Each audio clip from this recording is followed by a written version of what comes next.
Ghostbusters, baby. So we all know how there was a Ghostbuster movie that came out this year. I think most of us forgot this came out this year. Ghostbusters Frozen Empire was released earlier this year. Look, am I going to argue with anybody who said it was a bad movie? No, I'm not going to argue with you. I totally understand why you would say that. As a big Ghostbuster fan, it was okay. There was some things that were a letdown about it and some weird story choices, specifically with McKenna Grace's character and that ghost friend she had.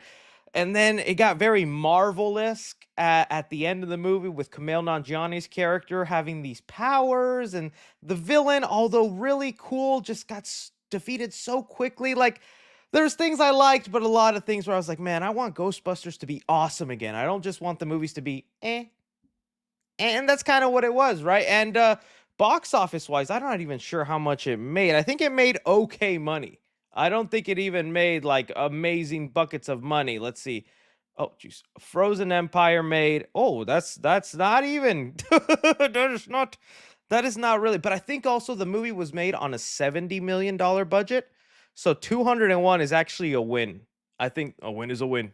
That the studio's looking, Sony's looking at that like a win is a win. We made money back. We got a little bit of profit. I don't know if that's good enough for them to still go, but well, actually, I do know it's good enough because we did get comments here from the producing team. So right now, let me just put it up here. I got it from the direct. They had it all nicely put together. What is it? What is it? The direct? Okay. So we have here Ghostbuster director confirms future movies are in the works. So Gail Kinnan, who just did Frozen Empire, was doing an interview, and this is what he said. We definitely are continuing the conversations of telling big Ghostbuster stories on the big screen. The answer is yes. Jason Reitman, who directed Afterlife, we take the responsibility and joy being the keepers of the flame of Ghostbusters very seriously. We definitely are continuing the conversations of telling big Ghostbuster stories on the big screen. Stay tuned. There'll be more. There'll be more about that later. And then he goes on to a little bit more detail. And if I'm being honest with you guys, as a Ghostbuster fan, yeah, that's what I'm more kind of interested in right now. The Ghostbusters animated movie. I don't know what's going on with this movie or what happened to it. I'm hoping Transformers 1 did not make them go, oh, okay, but it got announced, what, like 2 years ago now, that Sony is making an animated Ghostbuster movie. So, like, Sony, the people behind the Spider-Verse movies, they could do something so interesting, and that could be the thing to catapult Ghostbusters and reel in a new fan base. Because right now, I'm willing to bet the fans watching the movie that made that $200 million budget, mainly the older fans. It's like me, the unk people. I don't think there's a lot of little TikTok kids going to see Ghostbusters. They look at that as, "There's Grandpa's movie. Where's Grandpa?" The animated movie could be the thing to make new, younger Ghostbuster fans and keep the franchise going. But, I mean, elephant in the room, as much as I like Transformers 1, I wonder if Sony's looking at that and going, oh, animated IP movies aren't really busting. What's that movie at now? Please tell me it's hit over 100 million. Let's see. Oh, oh, oh, that hurts. That hurts as a Transformers fan, man. I didn't even hit 100 million yet. There's still chance. There's still hope. I think it's still going to be released in a couple of other markets. It's not all the way out everywhere yet, but I think looking at this and Sony is going, Transformers is a $1 billion franchise with movies that have made billions of dollars. But when it goes animated, nobody went to go see it. I don't think that's good news for our Ghostbuster franchise, but this is almost like the price you pay when an IP goes animated. They are not the best, not that the best. They're good quality, but they are not always the biggest money makers. Like if we go to Spider-Verse, I'm always bringing this up. Spider-Verse box office. Or the Spider-Man box office. There we go. Spider-Man, if you look at it, the money the first Spider-Verse movie made in comparison to all the other Spider-Man movies, laughable. Laughable. Because here we go. Let's go. We got here, and we're going to go with lifetime gross.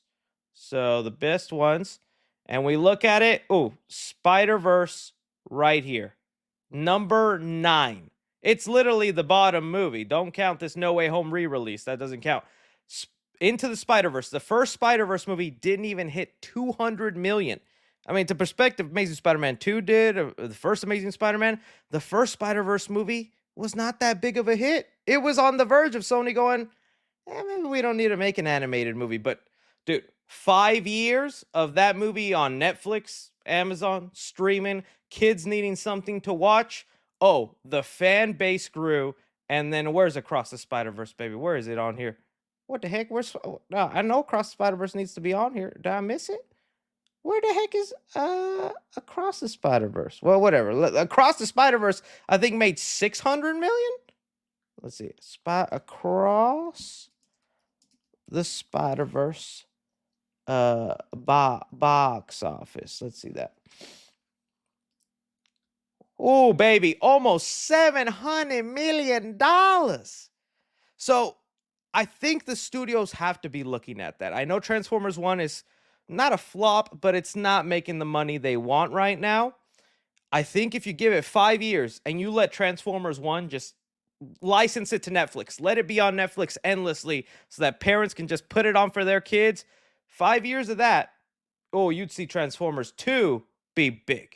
So, same thing with Ghostbusters. It might not be the biggest hit first, but I feel like this is the future for Ghostbusters. This is what they need to do it. Because right now, I gotta tell you, even though I was okay of Frozen Empire, not that pumped for a sequel. I don't even know what you do. It's starting to get sad seeing my older Ghostbusters just milling about, you know? So, yeah, look, TMNT box office is going to be the proof of that. TMNT Mutant Mayhem, also a minor hit, but that one had the bonus of toys. And I go to Walmart, they still selling Mutant Mayhem toys. Yeah, didn't even crack 200 million. But I guarantee you what, sequel will be at least 400 million. I bet you it will, because now you'll have kids that are watching it right now nonstop on streaming, playing the toys, learning about it, watching the animated series they came out with. The second movie is going to be a win. So it's an investment you have to make. All right. So anyways, I kind of am just more interested in the animated Ghostbuster movie. I hope they move forward with that. Whatever they do with the live action movie, I just hope it's good. I'm so afraid they're just going to keep making a Ghostbuster movie. So we'll see how they go. Chris, my power's out. Oh no, my friend. I'm sorry. I'll lend you some energy. Me. Me. Me. There you go. You can charge your phone now. You're welcome, buddy. All right, let's move on now to talk about some DCU stuff. Got a lot of DCU updates. Let's start off with the Green Lantern stuff. So